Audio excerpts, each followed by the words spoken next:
Manic Monday, everybody. Moving the chains. We're back at it. This football's got me feeling nicey. Woo!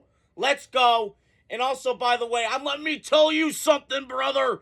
We're going to have a great day. I was getting my curls for the girls in, getting those 24-inch pythons. R.I.P. to Hulkamania, baby. Love you, Hulk Hogan. R.I.P. by the way. What a shitty week, man. We got Ozzy Osbourne dying one day, and we got Hulk Hogan dying the next. But it's the way of life, brother. And let me tell you that. So, I wanted to start. So, last year, I did my predictions for all the AFC and the NFC teams.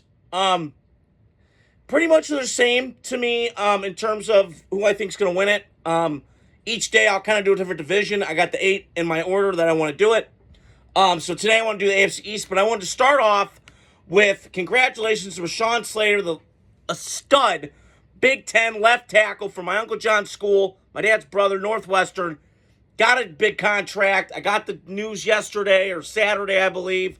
But then I was at the gym tonight, and they had it on the ESPN, and it was 4 years, $114 million guaranteed, with $92 million, or 4 years, $114 million, $92 million guaranteed. Congratulations to him. And people are going to ask me, what does this mean? This means that the Chargers have their 2 tackles, Slater on the left, Joe Alt on the right, solidified for a long time. I believe Joe Alt's probably going to get his deal done in a couple years. I would think it's going to be in that ballpark. $114 million, like I just mentioned, $92 guaranteed. It's going to be in that ballpark, in that realm to me. But this feels like a Jim Harbaugh-led football team. Tough, physical, nasty, got me feeling nicey. Whoo! So, and I feel it because the Chargers, just to mention them, they're playing the Hall of Fame game against Derek Solomon and Mike Kesnick's Lions on Thursday night. I cannot wait. Football is finally back. I can smell it. And then we got less than a month until we got some college football. I cannot wait. You know, we got the grass going. Everything's going to be flowing. So I am excited. I am geeked. I'm fired up. Football's finally back. My depression is finally done of seasonal. Thank you. So, tonight, as I just mentioned, I want to go to the AFC East, what I think is going to happen. So, this is a very kind of easy to predict division to me, but I'm going to break it down for you, okay? Number 1, I got the number 1 spot. Bills are going to win this division going away again, but I don't think it's going to be like a going away, they're going to clinch it like a week 10 kind of thing. I do think they're going to win the division going away, but I think New England's going to make a run for it. So, let me start there. So Buffalo wins it right going away. They've been there 5 times. They got Josh Allen in the height of his powers. I would have get a new coach, but that's just me. I've been going over that a long time. So I'm going to go with AFC East, Bills at the top spot. The second spot, I'm going to go with New England. And that's a shocker because I could have put the Jets there, but Jets just have a lot of uncertainty. I know New England's got a new coach, but it's Mike Vrabel. He's a Patriot. He's a tough guy. Badass. Tough. Gritty. Fits that culture there really well. I'm leaning with the Patriots. Drake May, huge leap in the second year. Get Josh McDaniels, what he can do with quarterbacks. We know it didn't work out with the Raiders. We know it didn't work out with the Broncos as coach. But I'll tell you this. He can get the best out of Drake May. They beefed up the offensive line. They got my guy Will Campbell. Wish the Raiders would have taken him, but it is what it is. Now you have a protector in Will Campbell. You have Morgan Moses. You have Trayvon Henderson, who's an absolute freak show out of Ohio State. You have weapons now. Ryan Williams from Washington State, the little speed guy, a little slot guy. Every time I looked up, he was making plays. So New England's got their guys on the offense side of the ball. Their defense was already good enough last year with Gerard Mayo, who was way over his head. But this defense played hard last year. They were in games last year. I mean, that Charger game, what he's going to say, it was a 47 game. Nonsense. That game was close until the Chargers just had more talent than the Patriots. And I also think, and there's another thing that I think gets mentioned that gets kind of lost. They need some juice in that program. I don't sense with New England. It just felt dead the last couple of years. Some of that near the end of Belichick, what happened with him. But now you get Mike Vrabel in there. You get some excitement going, and I believe New England will finish second in that division to the Buffalo Bills.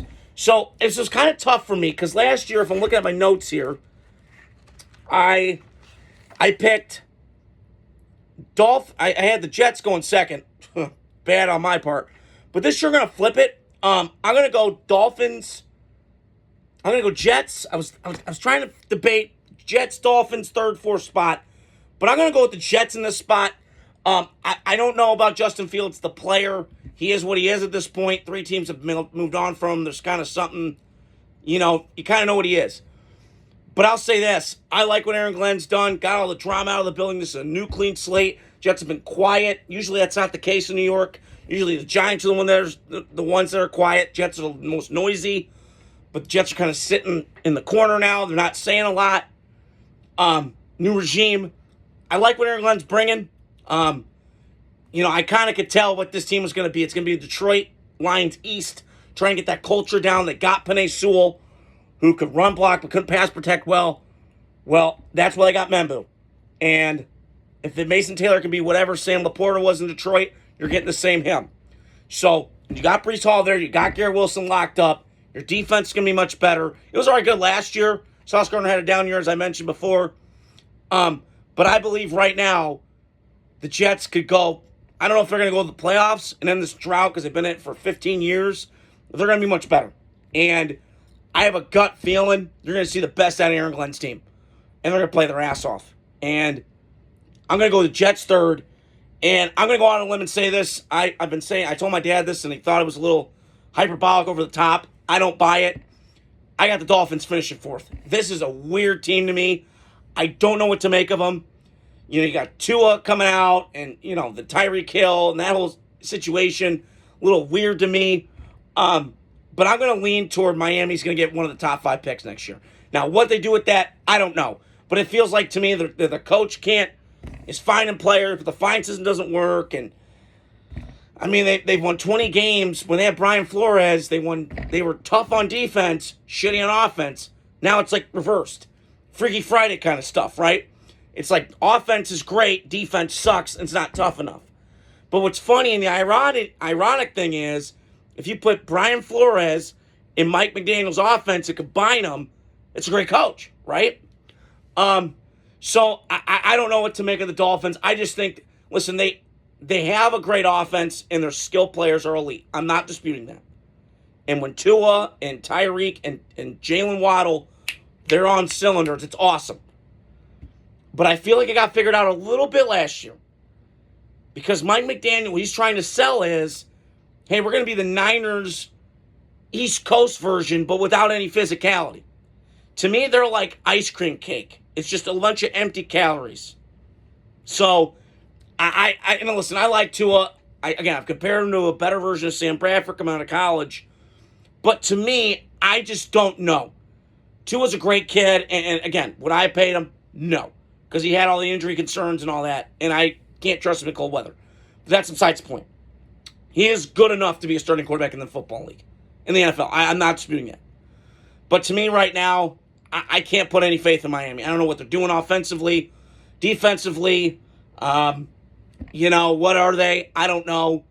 So, I just feel like Miami's going to be in that top 5 mix next year for top draft picks.